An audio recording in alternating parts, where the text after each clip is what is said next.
రైతు సోదరులకు స్వాగతం. దేశవ్యాప్తంగా ఉత్తరాది రాష్ట్రాల్లో, ఈశాన్య రాష్ట్రాల్లో భారీ వర్షాలు, కుండపోత వర్షాలు, క్లౌడ్ బరెస్ట్ జరుగుతూ ఉన్నాయి.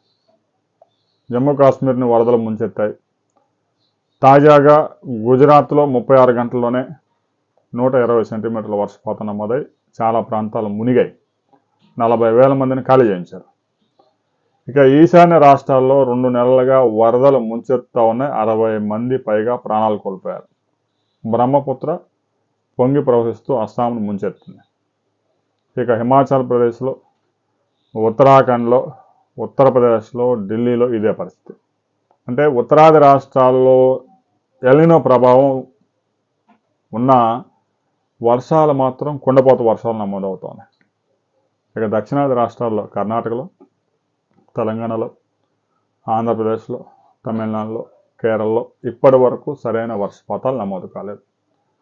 ఆంధ్రప్రదేశ్లో 49% లోటు వర్షపాతం ఉంది. తెలంగాణలో అధికారిక గణాంకాల ప్రకారమే 21 జిల్లాల్లో 24% పైగా లోటు ఉంది. ఒక జిల్లాలో అత్యంత తీవ్రమైన లోటు ఉంది. చూడటానికి ఏదో 24%, 30% లోటు అనిపించవచ్చు, కానీ సాగుకు అనువైన వాతావరణం లేదు. ఏదో ఒక వర్షం, ఒక 2 సెంటీమీటర్ల, 3 సెంటీమీటర్ల వర్షపాతం నమోదవుతూ ఉంది. మరలా 15 రోజులు, 20 రోజుల వరకు వర్షం ఉండలేదు. అల్పపీడనం లభిస్తేనో, ఆవర్తనం, ఉపరితల ఆవర్తనం ఏర్పడితేనో ద్రోణి వస్తే తప్ప వర్షం నమోదు కావడం లేదు. ఋతుపవనాలు ప్రభావమే చూపడం లేదు. అరేబియా సముద్రం నుంచి, హిందూ మహాసముద్రం నుంచి, బంగాళాఖాతం నుంచి వస్తున్న తేమ గాలులతో మేఘాలు ఏర్పడుతున్నా ఋతుపవనాలు చురుగ్గా మారడం లేదు. అంటే దక్షిణాది రాష్ట్రాల మీద ఎల్నినో తీవ్ర ప్రభావం చూపుతా ఉంది. ఉత్తరాది రాష్ట్రాల్లో వరదలు ముంచెత్తుతా ఉన్నాయి. దక్షిణాది రాష్ట్రాల్లో మాత్రం వర్షమే పడటం లేదు.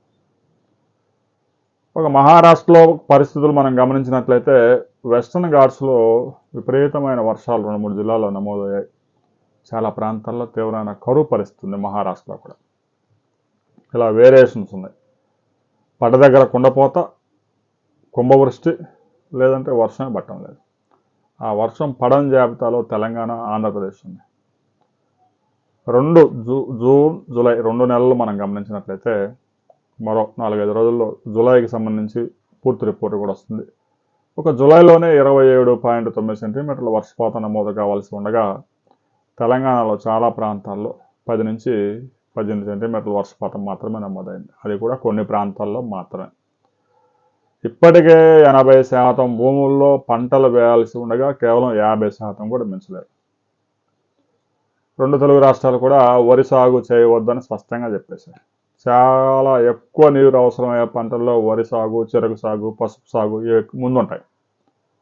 అందుకే వరి సాగు వద్దు, ఆరుతడి పంటలు ముద్దు అని 2 రాష్ట్ర ప్రభుత్వాలు మొత్తుకొని చెప్తా ఉన్నాయి. పరిస్థితులు ఏమాత్రం అనుకూలంగా లేవు. ఏదో అదుగో వరద, ఇదిగో వరద అన్నా కూడా ప్రాజెక్టులో నీరు చేరడం లేదు.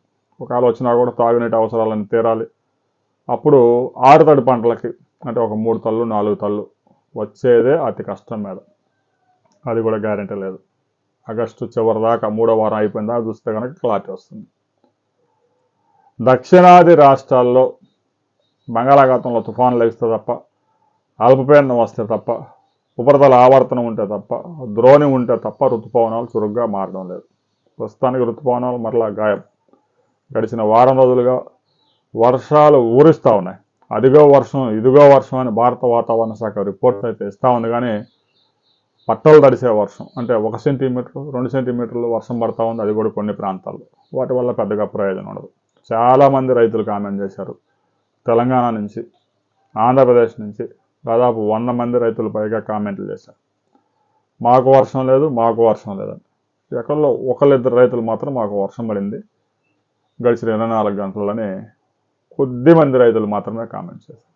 మొత్తం మీద 2 తెలుగు రాష్ట్రాల్లో తీవ్రమైన కరువు పరిస్థితులు ఉన్నాయి. వరి సాగు బంద్ చేయడం మంచిది.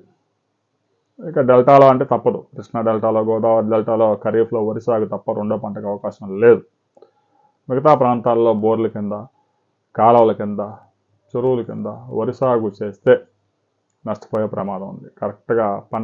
కరెక్ట్గా పొట్టబోసుకునే దశలో కరువు దెబ్బకొట్టే పరిస్థితి ఉంది. ఇక ఆరుతడి పంటలు వేసుకున్న రైతులు కూడా మరో 15 రోజులు వెయిట్ చేయండి. ఆగస్టు 15వ తేదీ తర్వాత పరిస్థితులు చూసి శ్రీశైలంకి నాగార్జున సాగర్కి అసలు వరద వస్తుందా లేదా, ఎంత వరద వస్తుంది అనేది క్లారిటీ వస్తుంది. ఆ తర్వాత ఒక నిర్ణయం తీసుకోవచ్చు. దీనికి సంబంధించి ప్రతి రైతు కామెంట్ చేయండి.